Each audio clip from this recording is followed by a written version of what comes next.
Commander format just went through a huge group of changes, with Gamechangers coming off the list, some philosophy changes, and some future directions. Gavin Verhay popped onto the weekly MTG stream to discuss all of these changes, and there is a lot to discuss. We get updates on a 6th bracket system, Silver Border project, as well as hybrid mana in Commander. All that and more for feedback from the community. Before we get into it though, I want to ask your opinion on the Commander format. Are you enjoying it? Are you hating it? If you are, what would make it more enjoyable for you? And if you are loving Commander, what would just be the cherry on top, the icing on top of the cake that would just make it even that much better for you? Sound off in the comment section down below. Let's hop into the changes for our favorite Commander format. Commander brackets beta update October 21st, 2025. So there's a lot to discuss in this article. I watched the kind of weekly MTG live stream, which I'm going to link down below, and I think it's worth actually watching that, especially towards the end. That's where a lot of Q&A comes in and a lot of clarifications are brought about that I'm going to discuss here. But in case you wanted to go over kind of more detail in them, it's going to be important. We're going to be talking about hybrid mana, the Silver Border project, all that type of good stuff, and going through parts of this article. So there's a lot to discuss here. Kind of a bunch of creators were flown out. They had a bit of a summit, had a lot of great discussions. And really where I want to start on the Commander bracket update is, first and foremost, there is no new bracket, right? There's no bracket number 6, even though the idea of that is kind of brought about later in this article. Setting about like expectations as well in terms of turn play, one of the big things that they really wanted to highlight is twofolds, right? So bracket 1 is kind of exhibition, and it's actually going to be really important for the Silver Border project update, which I'm going to talk about closer to the end of this. I don't believe is brought up in this article, but was brought up in the weekly MTG stream. Secondly, bracket 2 is now decoupled from being the pre-con bracket, which I think is great, but potentially provides a little bit of confusion.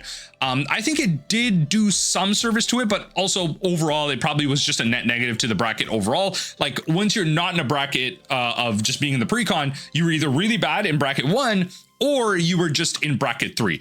I think the bracket 1 population is very small. They're probably really, excited people to be playing bracket 1, to be playing out your jank. But now I think the idea of the Silver Border project potentially adds a new angle to bracket 1, which I kind of like, which helps shift up some of bracket 2.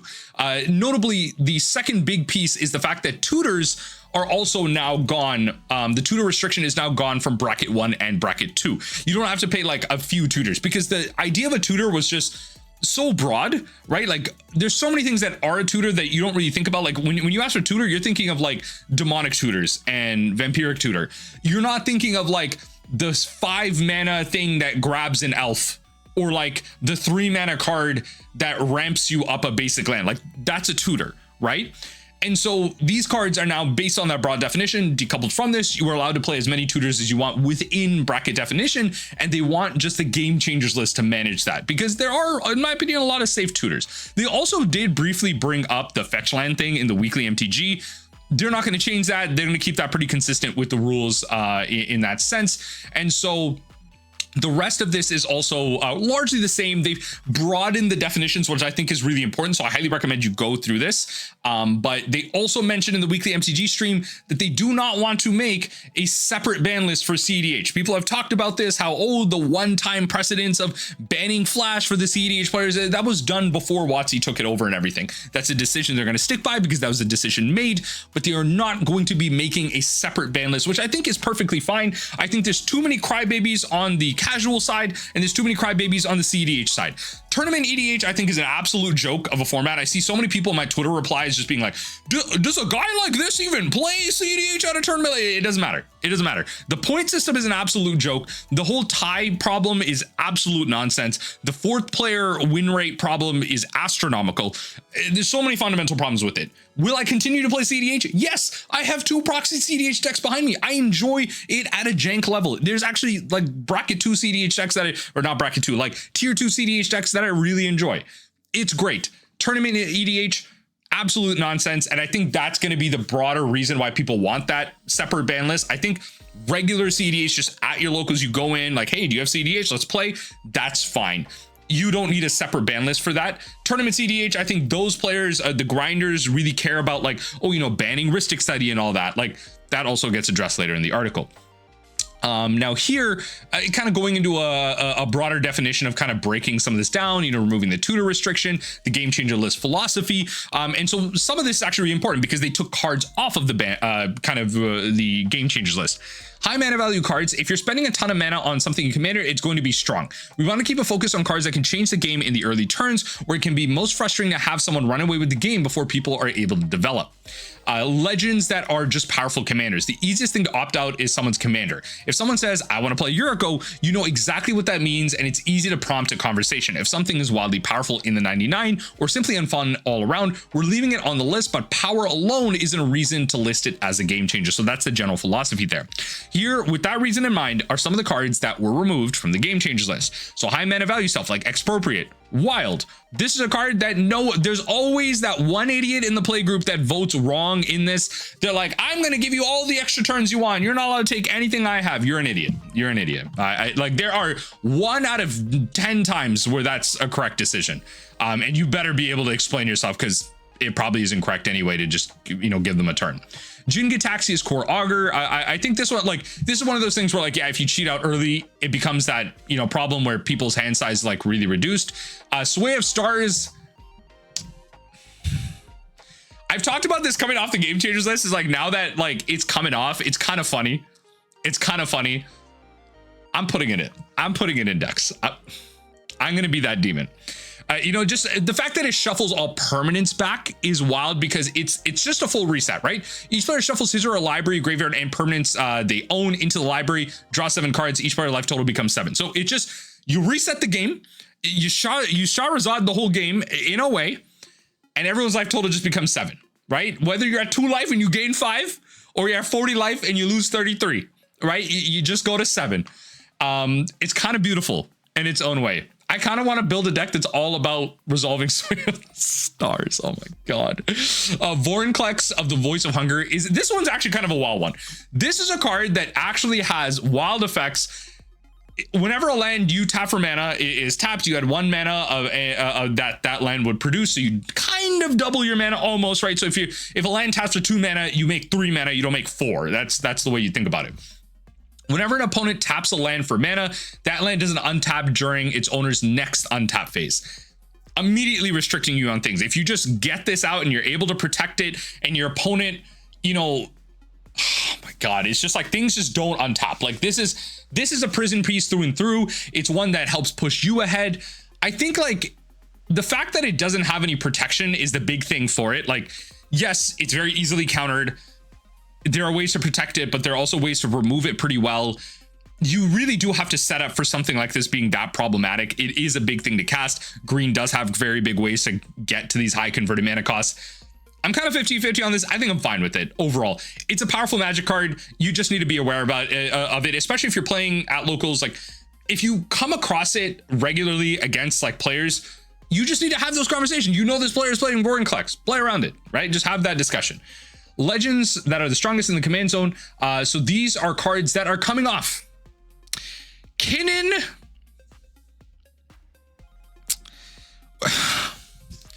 Kinnan is not, okay. Urza Lord High Artificer. Okay. Okay. Winota Yuriko.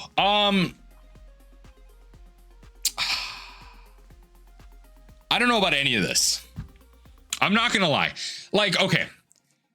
I am more on the side of like, okay, game changers I think are a great idea. I like the idea of game changers, right? It's a kind of a simplified version of the point system in Canadian Highlander. Yu-Gi-Oh players out there, it's like the new Yu-Gi-Oh format, right? It's a simplified version of that. I'm on the side of less cards being banned. I want cards coming off of the ban list and just onto the game changer list and manage that way. I think Commander just being a community driven format, a big positive to that is the fact that the community can self-regulate. I think there's too many crybabies that we let win. Just let the community self-regulate. These are cards. No one is making these decks fair. No one is playing Kinnan fairly. No one is playing Yuriko fairly. Winota has a couple of hoops. You can make this fair. No one is playing Urza, Kinnan, or Yuriko that fairly. And Winota, even then, finally, they're taking Food Chain and Deflecting SWAT off. This is wild. This makes, I've just got 2 free slots added to some of my commander decks, right? At least one. Food Chain, I love Food Chain. I'm a big Mothman player. You know, if y'all play Mothman, y'all know about that Food Chain game. Okay, I just got a free slot added. I'm adding another tutor to that, to my bracket 3 version. My bracket 4 version already kind of going off. My bracket, well, actually my bracket 3 version isn't really using Food Chain. It's more of a mill deck. You know what, we're fine. We're fine. But if it was a bracket 3 deck, now it's kind of there. So maybe that is a self-argument. Maybe I've argued myself out of this, because I have a bracket 4 version of Mothman that's just like balls to the wall, that's using Food Chain, but that doesn't have a game changer restriction. But even the bracket 3 version, I built with the bracket 3 philosophy, so I'm not going combo like Food Chain. It just is kind of weird. Like, I don't know, like, you don't have, like, no part of Food Chain is now on the Game Changers list. You get a full package of Food Chain alongside your regular tutors that you're playing, not on the, like, you just get to do that for free, right? Like, the cards that you cast from exile are not on there. You don't have any of the protection spells. Like, there's like Destiny Weaver that makes it so your creatures and your enchantments are uncounterable. It protects all part of the Food Chain combo. Like, stuff like that, like, isn't on the Game Changer, which is fine. Like, Destiny Weaver should not be on the Game Changers list. But Food Chain now isn't on it, so you just get a whole package for free. And Deflecting SWAT, again, like, this was while free spells are powerful, it's a notch below the free counter magic at Force Will and free. It's specific kind of cards, but didn't quite fit the description of a Game Changer. I disagree. I think all free spells should be looked at. Free spells are important. Like, there's the Gitaxian Pros of the world. Doesn't really matter in the vast majority of commander games. Does not matter. Deflecting SWAT, though, it kind of is a free counter. It kind of is. I'm just saying, this is adding a free slot to some of my commander decks.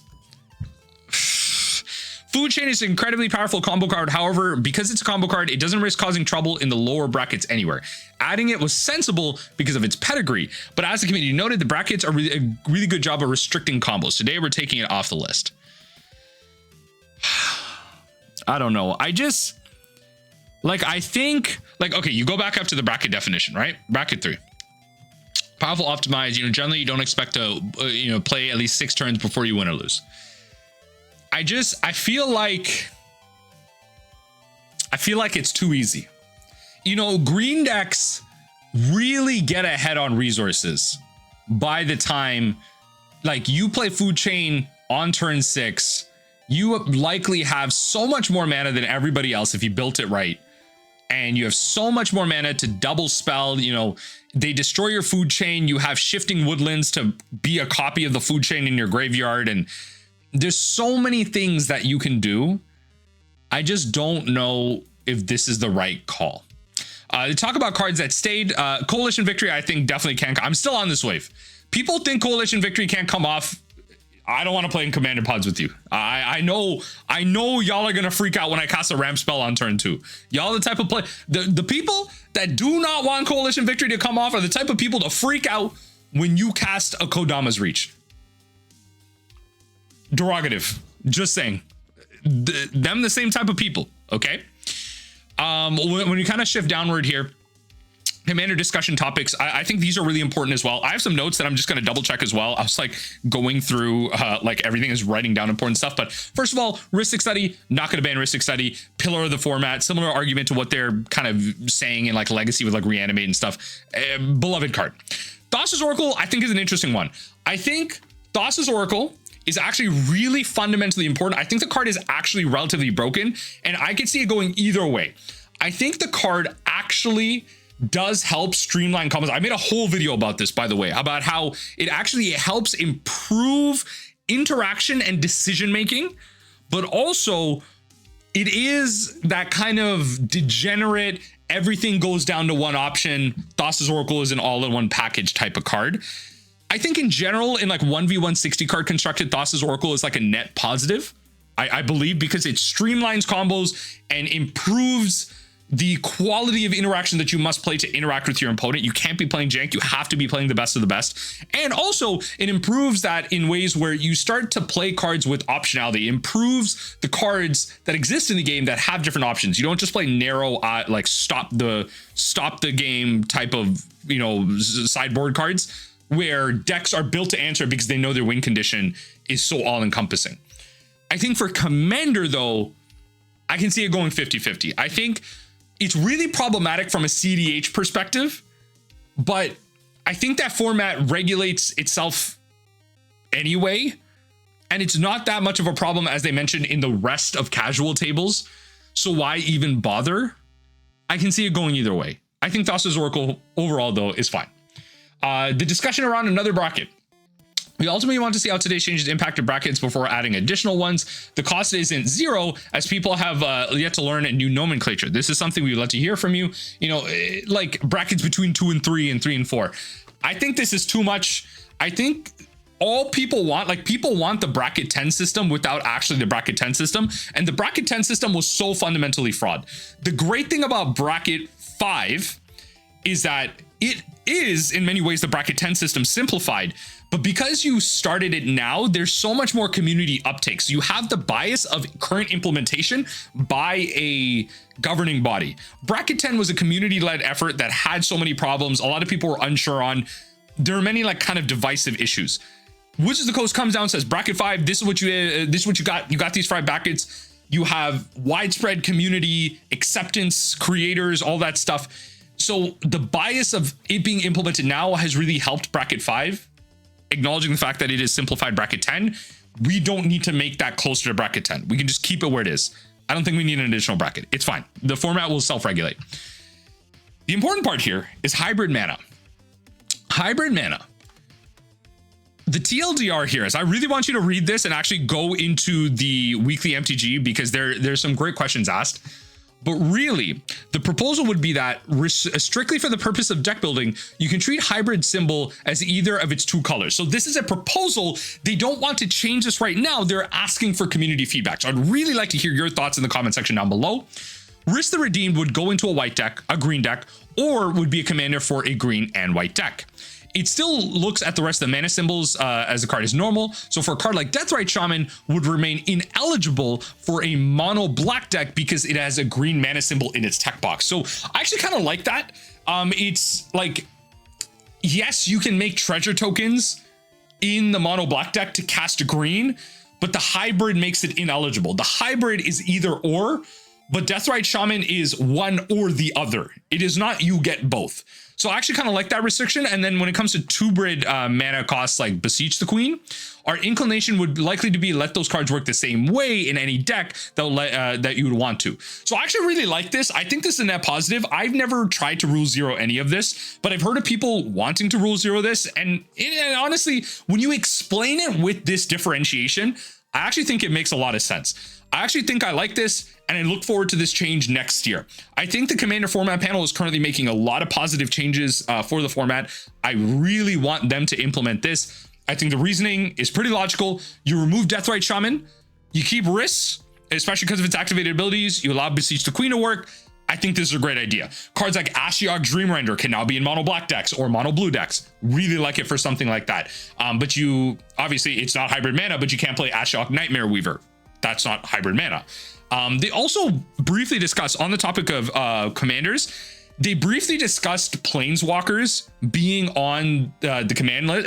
Again, I highly recommend you check out the MTG weekly stream for this.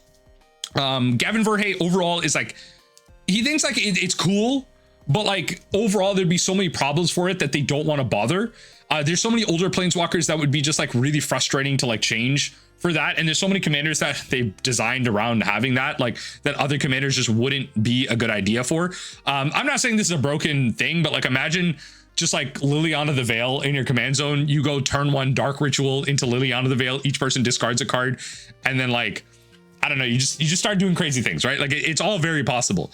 I'm just looking through my notes here. So they mentioned the commander kind of piece there. All of kind of the commanders of all the planeswalkers kind of mentioned there, decoupling bracket 2 from precons, tutor restrictions are gone. And then you also have, the whole 6 bracket idea. They don't want to add that, but they do want to make it so that next year, when they bring about the silver border update, potentially bracket 1, that exhibition bracket, being the place for those silver border cards. It was a small project in how to like get legality for the silver border cards into the commander format. It was something that the current commander or the old commander format panel was doing before Wizards of the Coast took over, and they wanted to continue it. I think it's a really cool idea. It's a format that is self-managed. It's not an official format in that sense. People aren't playing it competitively from a Wizards of the Coast angle, even though there is CDH stuff. So I'm interested to see how they would introduce silver border stuff, especially in relation to CDH. Will there be pre-bans on stuff like that? Many TOs might manage that. I don't know. We'll see. I think like the whole CDH and the TEDH angle for people is going to be a big one. But regardless, there are no bans. No bans for the rest of the year for the Commander format panel. And so, they'll be back next year, end of February, with another check-in. We'll also, hear from us earlier as we come up to the yearly panel rotation. This is the first time this will happen. As I said last year when I announced the panel, some people will rotate off the panel as some new folks rotate on. The overall group will become smaller. We wanted to make sure to have as many eyes as possible to keep consistency during the transition. Originally, I said this would be up early November. It will likely be a little bit later now, but you can still expect to hear about it in the next couple of months. In general, Commander is great, and we want to make a ton of changes. The Commander bracket system is working well, and people are having fun. Thanks to all of you for all the hours you put into the wonderful format. I think this is also another positive point to highlight how a lot of people have problems with the people that are on the Commander format panel. We will get new people coming in from different content creators, from different people in the space. It's going to be interesting to have other folks come in, people that maybe are seen a little bit higher in the community. Maybe we get more CDH people than regular Commander people. I don't think that's really going to happen, but it is an interesting thing to take on, and how those people then inform a new year of decisions. That's kind of the thing with rotating decisions, right? Like, you don't want this to become like the government structure where like, especially with something like US politics, which I think like many people are more so aware of, like you tend to come about changes and the results of changes that a previous administration made in the current administration, and then you blame the problems of that on the current administration. And that's an ongoing issue that's been happening for so many years. You can only do so much within a 4-year administration that you can hope to get reelected for. And then if it goes south, then you know that, it's just a current thing that's happening right now with the current administration. It must be their fault. And so you're hoping that that doesn't happen with the rotation of the Commander format panel, that the things that they talk about and they discuss see implementation and testing during their current rotation. So I hope that's something that is brought up and is noted. And that's kind of where I'm going to leave it for the article in general. Again, I'm going to link this down below. I'm going to link the weekly MTG stream as well. The last thing I want to note is that in that stream, 2 minutes of a competitive play announcement and 1 hour of Commander checks out. And it wasn't like a full hour. It was like 45 minutes or something like that from what I remember, like 40 minutes, 2 minutes. Right. We're going to be talking about the Magic Limited thing tomorrow as the recording of this video. So for now, Commander's in a good place. I like a lot of the things being discussed, and I like some of the changes. I'm really wary about some of the others. But I think the philosophy direction, I think, is in a good place. Let me know what you think in the comment section down below. Let's see if Commander can't just continue to stay in a good place.